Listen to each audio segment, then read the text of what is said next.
Washington, D.C., April 2025. The press room at the White House buzzed with nervous energy. The Biden-era velvet blue backdrop had been replaced with a bold crimson and gold, reflecting the audacious new administration of President Donald J. Trump and his Vice President, J.D. Vance. It had been a few months since their historic re-election victory, and the media was still adjusting to the unapologetically nationalist tone set by the duo. Vice President J.D. Vance had been scheduled for a press briefing that afternoon. Officially, the topic was the new bipartisan infrastructure bill, one that shockingly managed to get through the House and Senate with cross-party support. But everyone in the room knew that was not why they were there. They were there because of the leaks. 2 days ago, a left-leaning online outlet published a piece implying that Usha Vance, J.D.'s wife, was somehow entangled in undisclosed legal work involving a private firm that once had contracts with the federal government. No wrongdoing was alleged, just innuendos designed, as critics argued, to stir controversy and question the loyalty of the vice president's Indian-American wife. Some even whispered, is this about her ethnicity? Her success? Her silence? J.D. Vance had remained composed, refusing to comment, until now. The vice president stepped onto the stage, tall and poised in a crisp navy suit. The cameras snapped. He looked around, nodded at a few familiar faces, and took his place at the podium. Good afternoon, he began in his measured Appalachian drawl. Let me start by discussing the infrastructure bill.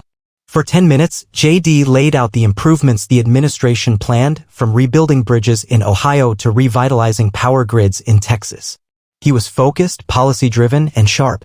But as soon as he opened the floor to questions, it took less than a second for the chaos to begin. Mr. Vice President called out Talia Green, a reporter for the fictional progressive outlet National Echo. Young, confident, and known for pushing boundaries, Talia had built a reputation for making even seasoned politicians sweat. About your wife, Usha Vance, can you confirm whether she's still practicing corporate law while you serve as vice president? The room tensed. J.D. smiled faintly. I'll address that in a moment, Talia. Do you have a question about the policy we just discussed? Talia pressed on. But don't you think the American people deserve to know whether there's a potential conflict of interest, especially given your vocal stance on transparency and draining the swamp? J.D. nodded slowly. That's question 2. I'll ask again, do you have a question about the policy we just discussed? Talia leaned forward. This is about policy. Ethics in government is policy. The vice president rested both hands on the podium, his voice calm but cool. Let me make something perfectly clear. My wife, Usha, is a private citizen. She is a mother, a lawyer, and the most principled person I've ever met.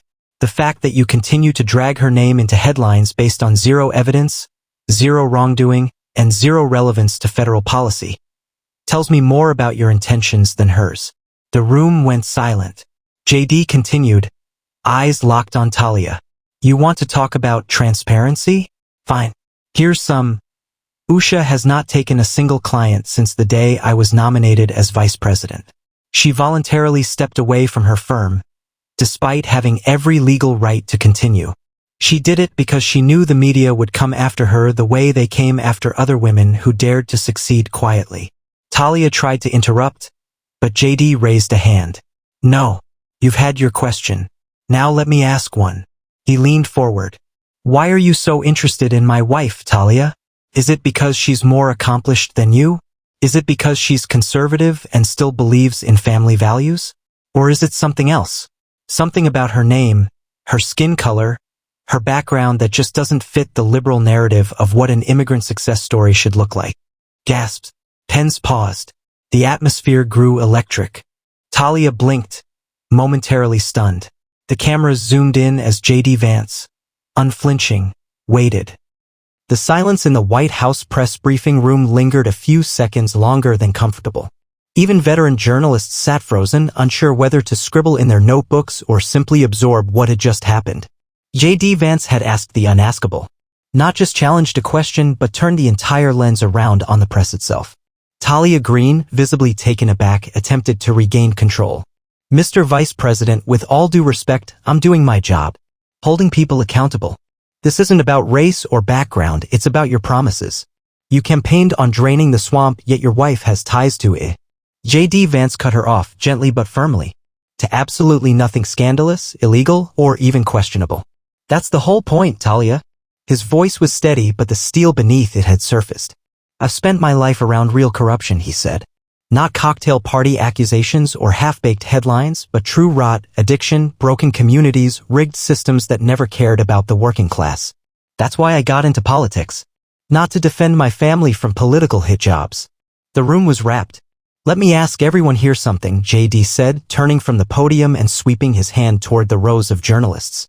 "Where were these same questions when the last administration's cabinet members had spouses lobbying foreign governments? Where was the media's righteous outrage when Hunter Biden was flying on Air Force Two doing business deals in China?" A few journalists shifted uncomfortably. "You didn't ask because you were afraid," he added, voice sharpening. "Afraid of the elite echo chamber collapsing. But now? You get a story handed to you with the name Usha Vance and suddenly you're bloodhounds for ethics? Please." The crowd murmured. JD exhaled and continued, quieter now. "I don't care that you go after me. I chose this job. I knew what it came with. But my wife, she didn't sign up for this circus. She's not a politician. She's a daughter of immigrants who graduated from Yale Law School, raised our 3 children with strength and grace, and supported me when I was dead broke, chasing a Senate dream that looked impossible." He glanced briefly toward the camera, Americans across the country watching live. "She built a life with me not because of power, but despite it. And now you want to reduce her to a talking point?" Talia tried one last time. "Then why not simply release all her work records? Full transparency would end this." JD Vance didn't flinch. "She's not a public official. She's not required to release anything. But you know what? Here's what I will release." He reached into his suit pocket and pulled out a folded sheet of paper. Holding it up for the cameras, he said, "A signed statement from Usha's former law firm confirming she took an unpaid leave of absence the very month I became vice president-elect. Dated. Notarized. Verified." Flashing the page to the cameras, he let it sit in the air for a beat before returning it to his pocket. "Game over," he said. The moment rippled across Twitter, YouTube, and live streams instantly. Within seconds, hashtags trended. Hashtag Usha Vance. Hashtag media bias. Hashtag VP Vance Unleashed. Even conservative critics, normally quick to jab at the administration for PR missteps, were silenced by the moment's raw clarity. Talia sat down, jaw clenched. JD, now fully in command of the room, allowed a flicker of a smile. "Any questions about the infrastructure bill?" he asked, returning to the day's actual purpose. A few timid hands went up. By the time JD Vance exited the West Wing briefing room, the internet was on fire. Clips of his takedown had already gone viral. JD Vance schools woke media, read one thumbnail on YouTube. JD versus Talia, who's the real bully, questioned another. Even accounts usually hostile to the Trump administration couldn't deny the vice president's composure and facts. Cable news was a battlefield. On MSNBC, Talia Greene appeared for an emergency segment defending her line of questioning. "I was doing my job," she insisted. "Public scrutiny doesn't end at the vice president's doorstep." But not everyone was convinced. Dr. Fiona Lang, a prominent feminist author and frequent MSNBC contributor, surprised viewers by disagreeing. "Look," she said, "I may not agree with JD Vance politically, but this wasn't reporting.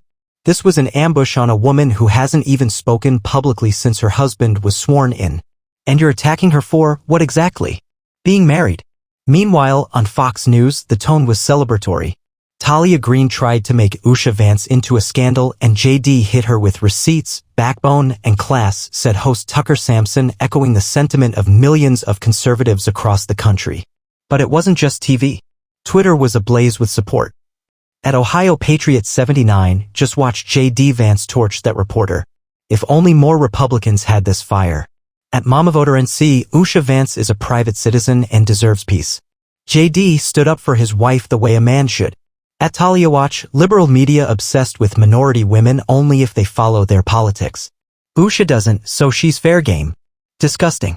In Cincinnati, Usha Vance sat at the kitchen table, sipping chamomile tea and watching the storm unfold on TV. Her phone buzzed constantly, texts from friends, family, former colleagues. Some messages made her tear up. "You are grace under fire."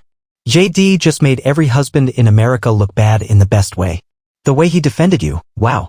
She glanced at the family photo on the counter, JD with his arm around her and their kids piled on his lap, laughing. He wasn't just fighting for her. He was fighting for them.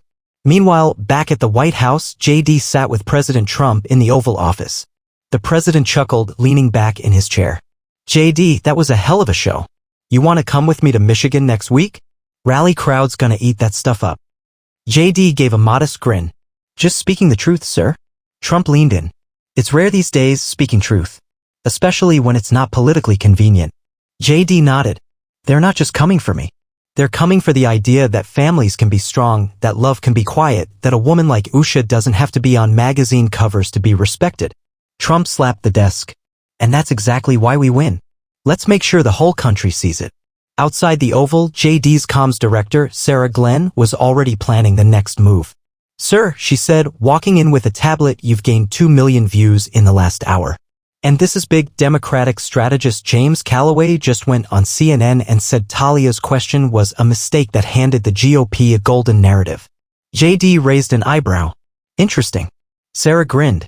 Want to double down? He thought for a moment, then nodded. Schedule a sit-down interview with CBS. And this time, let's bring Usha. The CBS News studio was calm, but the air was electric. Millions of Americans had tuned in. This was no ordinary interview. This was the first time Usha Vance would speak to the nation. JD sat beside her, hand gently resting on hers. They both wore simple, classic outfits, JD in a navy suit, Usha in a maroon blouse and cream sari that nodded to her Indian heritage. Her presence wasn't flashy, it was powerful. The interviewer, Emily Cartwright, a seasoned journalist known for her calm yet probing questions, began softly. Mrs. Vance, thank you for being here. Until recently, you've kept a very private life. What made you decide to speak today? Usha smiled warmly, her voice calm.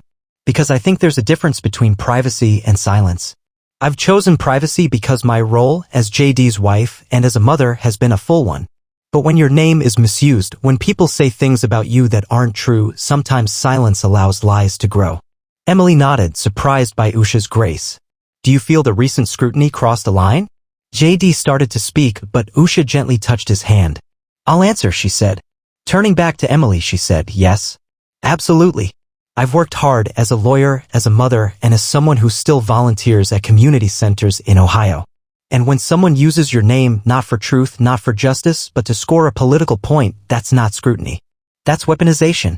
JD's eyes never left his wife. The entire country could feel the weight of her words. Emily leaned in. You said something powerful backstage. Being strong doesn't always look loud. Can you share what you meant? Usha nodded. I think women are often expected to fight a certain way, publicly, forcefully. But strength also looks like raising children with kindness, supporting a spouse's mission without losing your own identity, and staying composed when you're attacked unfairly. I don't need to scream to be strong. The comment hit home. Women across America, mothers, wives, daughters, felt a jolt of recognition. On Twitter, hashtags changed tone. Hashtag stand with Usha. Hashtag quiet strength. Hashtag First Lady material. Emily turned to JD. Mr. Vice President, you've become a symbol for conservative resistance. But critics say you use culture wars to distract from policy. What do you say to them? JD chuckled. Culture is policy. If our institutions are biased, if our media attacks families instead of corruption, if honesty is seen as aggression, then how can we govern with integrity? He continued, I ran for Senate and then joined this administration, not to be popular, but because I watched the town I grew up in fall apart. People I knew died from fentanyl, jobs disappeared, values were mocked on television. If defending my wife makes me part of a culture war, so be it. The interview ended with Emily asking one final question.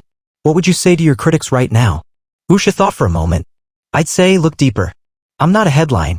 I'm a mother, a daughter, a believer in this country. And whether you vote red or blue, try to remember the humanity in the people you disagree with. When the segment aired that evening, the internet erupted again. This time, it wasn't about takedowns or fury. It was about respect. Even the New York Times ran a front-page feature. Who is Usha Vance? The quiet power beside the vice president. In one poll taken that week, 61% of Americans said they now viewed JD Vance more favorably because of how he stood up for his wife. But the fire wasn't out just yet. Back in Washington, Talia Greene was preparing her own response. And it wouldn't be an apology. It would be a hit piece. And it was going live at midnight.